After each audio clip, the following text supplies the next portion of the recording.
دوستو، ایک وقت ایسا آتا ہے کہ انسان ڈھونڈنے لگتا ہے کہ میں کون ہوں، میری پہچان کیا ہے، میں کہاں سے آیا ہوں، کس نے بھیجا ہے، میرے آنے کا مقصد کیا ہے، زندگی کا گزارنے کی غرض و غایت کیا ہے۔ انسان ڈھونڈنے لگتا ہے، اور جب وہ اپنا پتہ تلاش کرنے لگتا ہے، اپنے آپ کو ڈھونڈنے لگتا ہے، اپنا سراغ لگانے لگتا ہے، تو پھر وہ تلاش کرتا ہے کہ میرا خالق کون ہے، میرا مالک کون ہے، مجھے کس نے بھیجا ہے، کن مقاصد کے لیے بھیجا ہے۔ یہ جستجو اس کے من کی ہوتی ہے۔ اس جستجو میں بڑے لوگ آگے بڑھے، بڑے لوگوں نے سفر کیا، صحیح رستہ نہ ملنے کی وجہ سے بہت سارے گمراہ بھی ہوئے، بہت ساری پیچیدگیوں کا شکار بھی ہوئے۔ ویسے تو زمین و آسمان میں جگہ جگہ اللہ کی نشانیاں موجود ہیں، لیکن مالک کائنات کی پہچان کرنے کے لیے، اپنے رب کو، اپنے خالق، رازق اور مالک کو پہچاننے کے لیے سب سے بڑی کوئی نشانی ہے تو وہ ذات مصطفیٰ کریم ہے صلی اللہ تعالی علیہ وسلم۔ محبوب پاک علیہ السلام وہ دلیل ناطق ہے کہ جو حضور تک پہنچ جاتا ہے وہ اللہ تبارک و تعالی کی بارگاہ کا سراغ پاتا ہے، اور جو رب تک پہنچ جاتا ہے وہ پھر خود شناسائی بھی حاصل کرتا ہے، اسے اپنا بھی پتہ چل جاتا ہے۔ قرآن مجید فرقان حمید نے مختلف جگہوں پہ اس حقیقت کا اعلان فرمایا ہے۔ ایک مقام پہ ارشاد فرمایا کہ قل ان کنتم تحبون اللہ فاتبعونی یحببکم اللہ۔ اے محبوب علیہ السلام، آپ ان سے فرما دیں کہ اگر یہ اللہ سے محبت کرنا چاہتے ہیں تو آپ ان سے کہیں فاتبعونی، میری پیروی کرو۔ اگر اللہ سے محبت کرنا چاہتے ہو تو میری پیروی کرو۔ ملے گا کیا؟ یحببکم اللہ، اللہ خود تم سے محبت فرمائے گا۔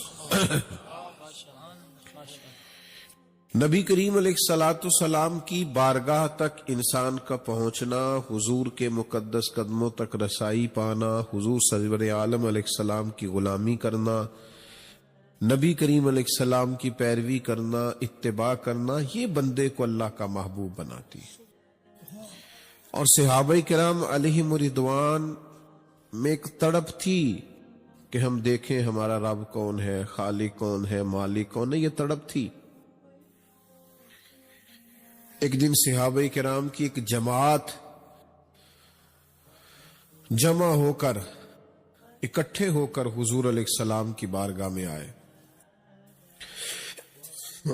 اور عرض کرنے لگے کہ یا رسول اللہ صلی اللہ تعالی علیہ وسلم، حضور دیر ہو گئی، سجدہ کرتے، عبادت کرتے، اللہ کی بارگاہ میں جھکتے، اس کے نام پر قربانیاں پیش کرتے، حضور اب دل بڑا کرتا ہے، ہمیں بتائیں ہمارا رب کہاں ہے، ہمارا اللہ سے ملنے کو دل کرتا ہے، اس کی زیارت کو جی چاہتا ہے، بتائیں ہمارا رب کہاں۔ اور یہ طلب نہ بندہ مومن میں ہونی چاہیے، یعنی اس کا دل کرنا چاہیے کبھی اے حقیقت منتظر نظر آنا لباس مجاز میں، لاکھوں سجدے تڑپ رہے ہیں میری جبین نیاز میں، یہ طلب ہونی چاہیے۔ اقبال نے کہا نا، تیرے عشق کی انتہا چاہتا ہوں، میری سادگی دیکھ کیا چاہتا ہوں، میرا ذرا سا تو دل ہے مگر شوق اتنا، میں وہی لن ترانی سنا چاہتا ہوں۔ میرا دل کرتا ہے میں تجھے کہوں مالک میں تجھے دیکھنا چاہتا ہوں، اور تو کہے لن ترانی، تو نہیں دیکھ سکتا۔ ذرا سا تو دل ہے مگر شوق اتنا، میں وہی لن ترانی سنا چاہتا ہوں۔ اور پھر کہنے لگے بھری بزم میں راز کی بات کہہ دی، بڑا بے ادب ہوں سزا چاہتا ہوں۔ یہ تو میں نے سب کے سامنے بول دیا۔ حضور نبی کریم صلی اللہ تعالی علیہ وسلم بیان فرماتے، حضور فرماتے تم میں سے جس کا رب سے ملنے کو جی چاہتا ہے نا، اللہ بھی اس کی ملاقات کو پسند فرماتا ہے، اللہ بھی پسند کرتا ہے اس سے ملنا۔ تو اللہ کی بارگاہ تک جانا، اس کی رسائی پانا، یہ بندہ مومن کے دل کی تڑپ ہے۔ تو صحابہ جمع ہو کے آئے، یا رسول اللہ صلی اللہ تعالی علیہ وسلم ہمیں بتائیے ہمارا رب کہاں ہے؟ تو قرآن مجید نے فرمایا وَإِذَا سَأَلَكَ عِبَادِي أَنِّي فَإِنِّي قَرِيبٌ۔ اے محبوب علیہ السلام، جب میرے بندے آپ کے پاس آ کے میرے بارے میں پوچھیں تو ان سے فرما دے میں ان کے قریب ہی تو ہوں۔ یہاں ایک نقطہ علماء نے یہ بیان کیا ہے کہ محبوب جب آپ تک آ گئے تو پھر میں قریب ہی تو ہوں۔ خدا خدا کا یہی ہے در، نہیں اور کوئی مفر مکر، جو وہاں سے ہو یہیں آ کے ہو، جو یہاں نہیں تو وہاں نہیں۔ تو نبی کریم علیہ السلام کی بارگاہ ایک ایسی بارگاہ ہے کہ حضور سید عالم علیہ السلام تک جب کوئی رسائی پائے گا، حضور کی سنت کو اپنائے گا، شریعت کو اپنائے گا، آپ کے مقام کو سمجھے گا، آپ کی عظمتوں، بلندیوں، رفعتوں اور شانوں کو دیکھے گا، تو اللہ کی بارگاہ تک پہنچ جائے گا۔ اللہ کی بارگاہ تک رسائی پانے کا کامل، مکمل، اکمل طریقہ ذات مصطفیٰ کریم ہے صلی اللہ تعالی علیہ وسلم۔ نبی پاک علیہ السلام کی ذات، جس نے بھی اللہ کی بارگاہ تک رسائی پائی، اس نے حضور ہی کے صدقے پائی۔ جیسے جیسے کوئی حضور کی بارگاہ تک پہنچتا گیا وہ اللہ تک پہنچتا گیا۔ ویسے بھی صوفیاء نے نا جو تصوف کی اصطلاحات بیان فرمائی ہیں، تو ان میں صوفیاء کچھ اس طرح کی اصطلاحات بھی بیان فرماتے ہیں کہ بندے کا چلنا اللہ کو ڈھونڈنے کے لیے، اس کی معرفت پانے کے لیے، یہ مقام نفی ہے۔ اسے ہر چیز فنا کرنی پڑے گی، ہر چیز کی نفی کرنی پڑے گی، پھر اللہ تک جائے گا۔ اور ایک ہے رب کرم کر دے، واللہ یختص برحمتہ من یشاء، وہ جسے چاہے اپنی رحمت سے خاص کر لے۔ فرمایا وہ جب کرم فرمائے تو پھر مقام نفی نہیں، پھر جمع ہی جمع ہے، پھر وہ خود ہی رحمت کرتا ہے، رستہ آسان کر دیتا ہے، اور بندہ اللہ تک پہنچ جاتا ہے۔ رستہ آسان، اور وہ رستہ آسان کیسے ہوگا؟ واحد ذریعہ یہ ہے کہ فتح بھی ہونی، حضور کی غلامی کرے۔ یہ سب سے آسان، آپ کی مہربانی، یہ سب سے آسان رستہ ہے اللہ کی بارگاہ تک جانے کا۔ وہ جیسے ماشاءاللہ آپ کافی لوگ چھتوں پہ موجود ہیں نا، تو ہارون رشید بھی ایک دن اپنے محل کی چھت پہ ٹہل رہا تھا، تو اچانک اس کی نظر گئی نیچے، تو اس نے دیکھا کہ حضرت بہلول دانا گزر رہے ہیں۔ بادشاہ آدمی تھا، اس نے اوپر جو سپاہی کھڑے تھے ان سے کہا کہ اس بابے کو تو اوپر بلاؤ۔ انہوں نے اوپر سے ایک ڈولی بھیجی، ایک ٹوکری بھیجی، موٹی رسیاں بندھی ہوئی، طاقتور چیزیں اس کے ساتھ لگی ہوئی۔ وہ نیچے آئی، نیچے جو سپاہی تھے ان کو اشارہ کیا، انہوں نے حضرت بہلول دانا کو پکڑ کے اس میں بٹھایا، اوپر والوں نے اوپر کھینچ لیا۔ 2-3 منٹ لگے، حضرت بہلول دانا ہارون رشید کے سامنے بیٹھے۔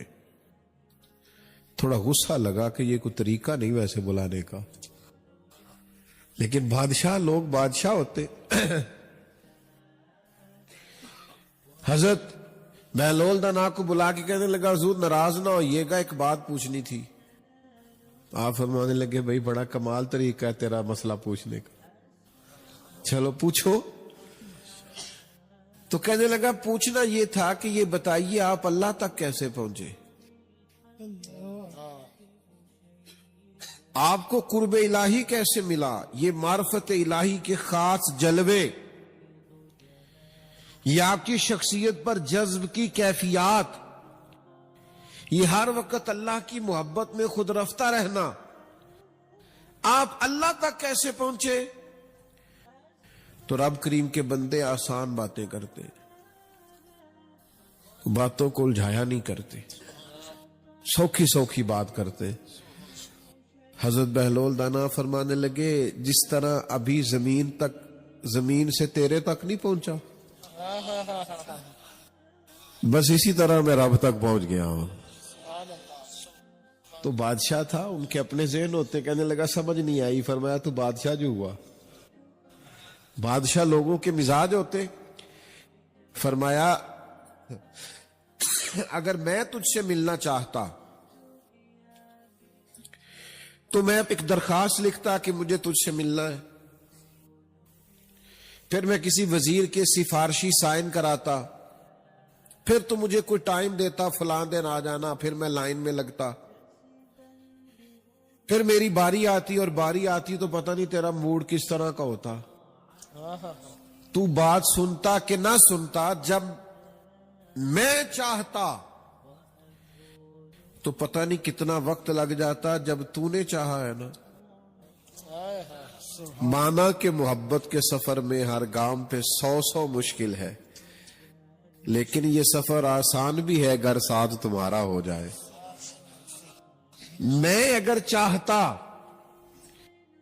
تو پتہ نہیں کتنا ٹائم لگ جاتا، لیکن تو نے چاہا ہے تو 1 منٹ بھی نہیں لگا۔ بلا مثال و بلا تشبیہ، صرف سمجھانے کے لیے حضرت بہلول دانا فرمانے لگے میں رب تک جانا چاہتا، پتہ نہیں جا سکتا تھا کہ نہیں، اسی نے کرم فرمایا ہے، اسی نے مہربانی کی ہے، اسی نے رحمت کی ہے، اپنی بارگاہ تک بلا لیا ہے۔ تو یاد رکھنا اللہ کی معرفت کا واحد راستہ رسول کریم کی ذات والا صفات۔ جو جتنا حضور کی معرفت پاتا جائے گا، جتنا نبی کریم کی بارگاہ تک جاتا جائے گا، حضور کے اقوال کو پڑھے گا، احادیث کو پڑھے گا، اسوہ حسنہ کا مطالعہ کرے گا، نبی پاک کی سنت کو پڑھے گا، حضور علیہ السلام کے بتائے ہوئے رستوں پر چلے گا، درود پاک پڑھے گا، سیرت کو پڑھے گا، جتنا حضور کی بارگاہ کے قریب جائے گا اتنا اسے اللہ کی معرفت سمجھ میں آئے گی، اتنا وہ خالق اور مالک کو پہچانے گا، اتنا اپنے آپ کو پہچانے گا۔ جتنا رب کریم کے حضور کے قدموں کے قریب ہوتا جائے گا اس پر بڑی ساری چیزیں کھلتی جائیں گی۔ ہم نا ادھر ادھر سے سکون تلاش کرتے ہیں، دائیں بائیں سے حقیقتوں کو پانا چاہتے ہیں، الجھے سے لوگ دیکھتا ہوں میں، بکھری سی باتیں کرتے ہیں، وسوسوں کا غلبہ ہے، پتہ نہیں یہ ٹھیک ہے کہ پتہ نہیں وہ ٹھیک ہے، پتہ نہیں یہ بات درست تھی کہ پتہ نہیں وہ درست تھی۔ لوگ فکری تناؤ کا شکار ہیں۔ اعلیٰ حضرت بریلوی فرماتے ہیں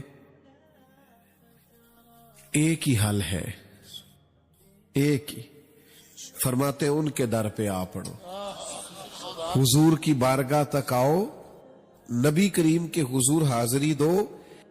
یہ وہ بارگاہ عالی مرتبت ہے جہاں سے تمہارے ہر سوال کا جواب بھی تمہیں مل جائے گا، ہر قسم کا سکون بھی ملے گا، اللہ کی معرفت بھی نصیب ہوگی، کرم بھی ہوگا، رحمت بھی ہوگی۔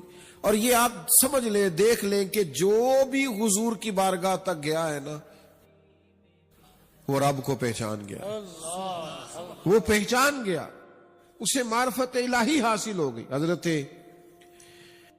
عبداللہ ابن سلام رضی اللہ تعالیٰ عنہ بڑے عالم تھے،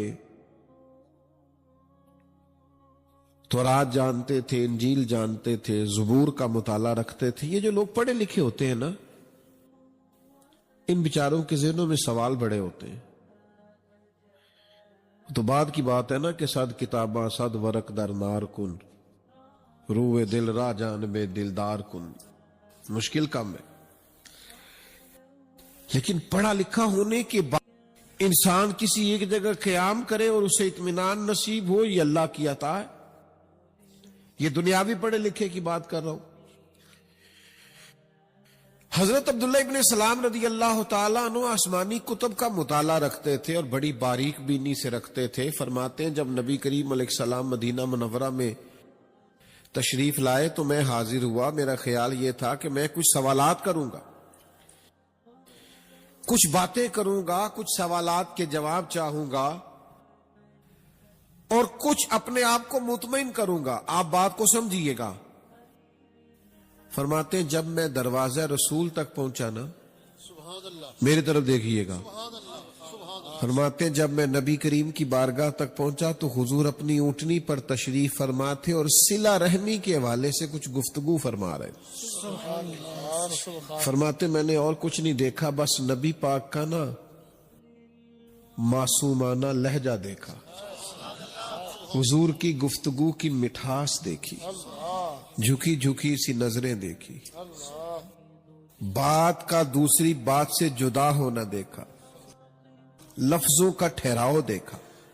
فرماتے ذات رسالت مآب صلی اللہ تعالی علیہ وسلم کو میں دیکھتا جاتا، اگرچہ لباس بڑا سادہ، اگرچہ طرز کلام بڑا واضح، لیکن فرماتے وہ کھچاؤ تھا حضور کی باتوں میں، وہ خاص درد اور وہ کیفیت تھی کہ میں تو کوئی سوال کرنے گیا تھا نا، پر لباں تے موراں لگیاں تے بولن دی جاچ ہی بھول گئی.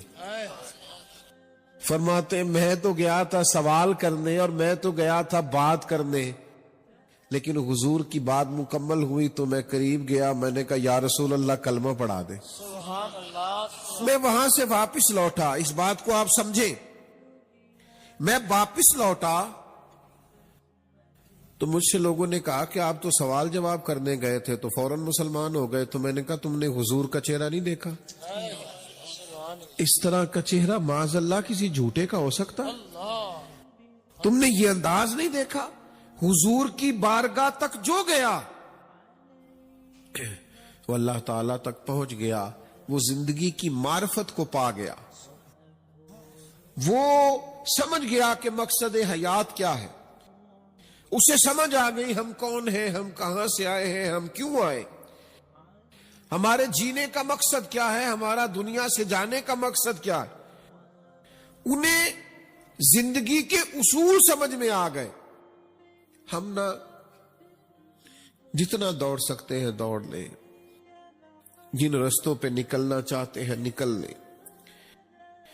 ہم نے بڑی بڑی نئی نئی راہیں تلاش کی ہیں. معاذ اللہ کچھ لوگوں نے کہا کہ شاید موسیقی روح کی غذا ہے، کسی نے کہا کہ میں سیر کو نکل جاؤں تو شاید یہ سکون کی آماج گاہ ہے، کسی نے کہا کہ کچھ دن کے لیے میں دوستوں کی محفل میں صرف بیٹھوں، گھر سے نکل جاؤں تو شاید یہی قرار ہے. یہ تو بھاگنا ہے حقیقت سے،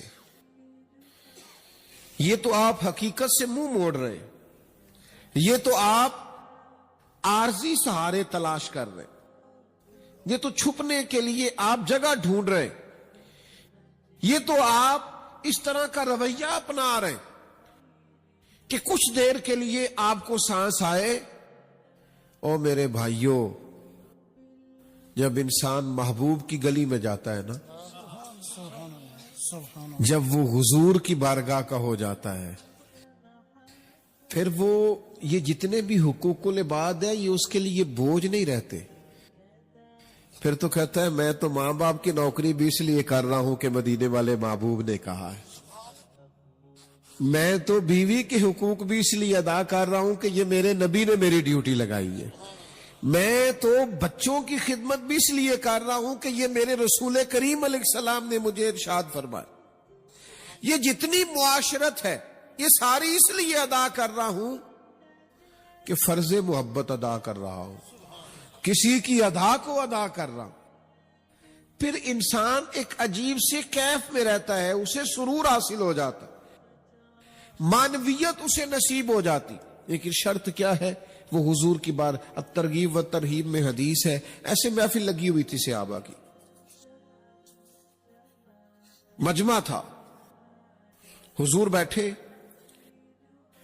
اللہ کے حبیب علیہ الصلوۃ والسلام کئی دفعہ ایک ایسی بات کرتے تھے کہ وہ بالکل منفرد ہوتی تھی،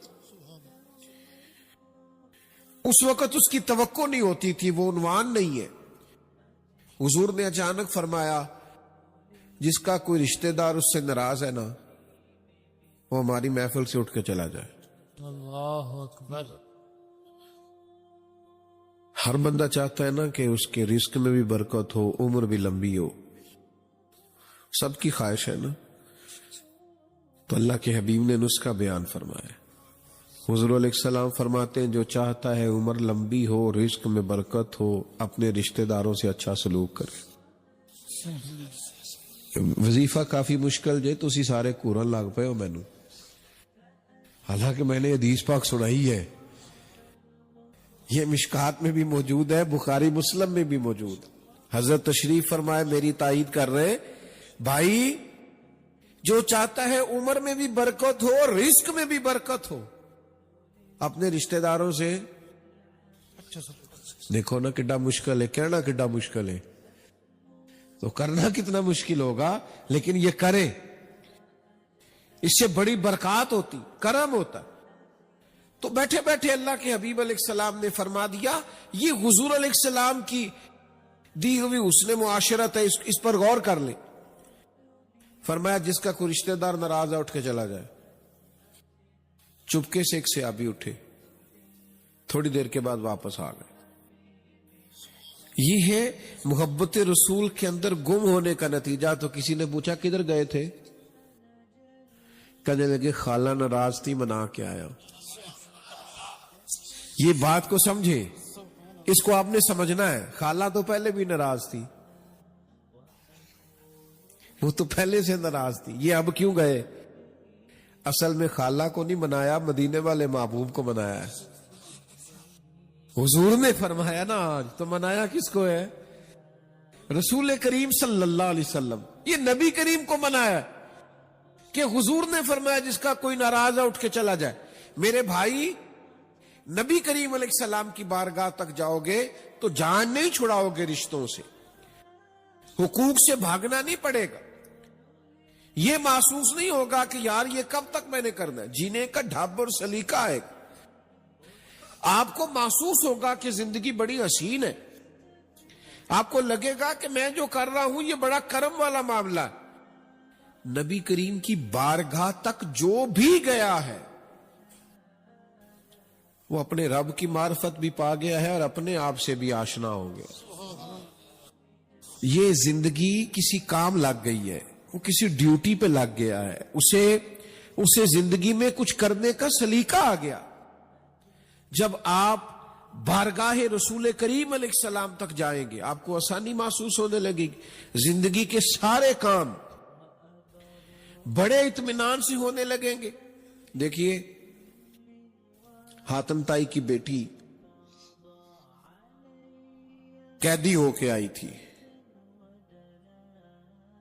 اور مسلمان مجاہدین نے اس کے علاقے پر حملہ کیا تو وہ قیدیوں کے ساتھ آئی، حضور علیہ السلام نے اسے آزاد کر دیا،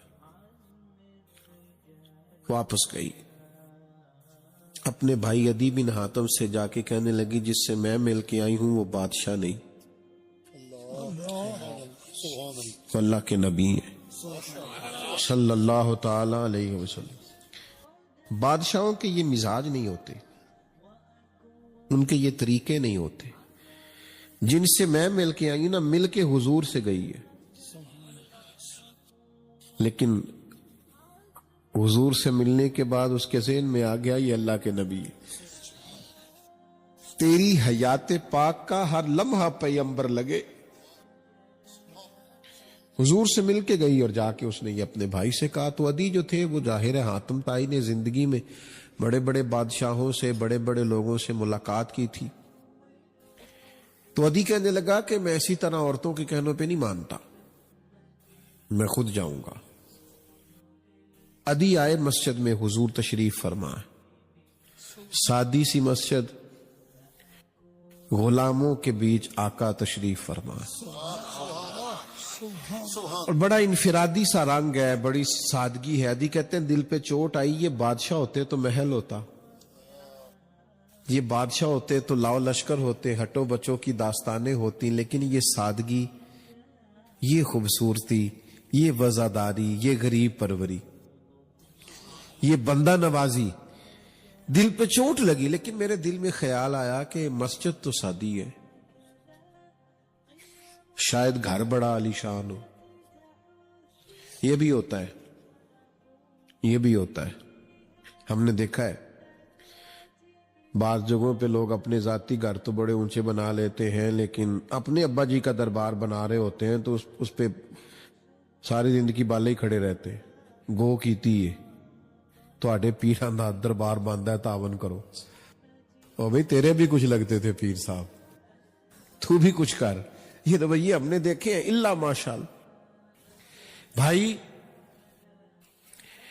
ادھی کہنے لگے میں گھر جاؤں گا، گھر دیکھوں گا. میرے دل میں خیال آیا پر قربان جاؤں مدینے والے محبوب کے. حضور فرمانے لگے چل میں تجھے گھر لے چلوں. کہتے میرے دل میں خیال تھا. حضور مجھے گھر لے گئے. پھر میں کاشانہ نور پہ پہنچا، پھر میں اس جگہ پہنچا جہاں حضرت جبریل بھی اجازت لے کے حاضر ہوتے. پھر میں وہاں پہنچا جہاں فرشتے ترستے ہیں دیدار کو، لیکن وہاں بھی میں نے ایک مٹکا دیکھا، 2 پیالے دیکھے، ایک چٹائی دیکھی، کھجور کی چھال کا تکیہ دیکھا. فرماتے حضور میرے لیے کھجوریں اور دودھ لے کے آئے. اور پھر محبوب کریم علیہ الصلوۃ والسلام میری طرف بڑھا کے کہنے لگے تو اسلام پر یہ غربت دیکھ کر کلمہ نہیں نہ پڑھ رہا، ایک وقت آئے گا اور میں وقت لاؤں گا کہ ایک عورت مقام ہرا سے اکیلی چلے گی اور آ کے بیت اللہ کا طواف کرے گی، اسے سوائے اللہ کے کسی کا ڈر نہیں ہوگا. وقت آئے گا، حالات بدل جائیں گے. ادھی کہتے ہیں میں سمجھ گیا کہ یہ بادشاہ نہیں، یہ اللہ کے سچے رسول ہے. فرماتے ہیں مسلمان ہو گیا. تو جو بھی دروازہ محبوب تک پہنچا ہے، جو بھی بارگاہ رحمت للعالمین تک پہنچا ہے، اسے اللہ کی معرفت مل گئی، اسے جینے کا سلیقہ. او یار جینے کا کیا،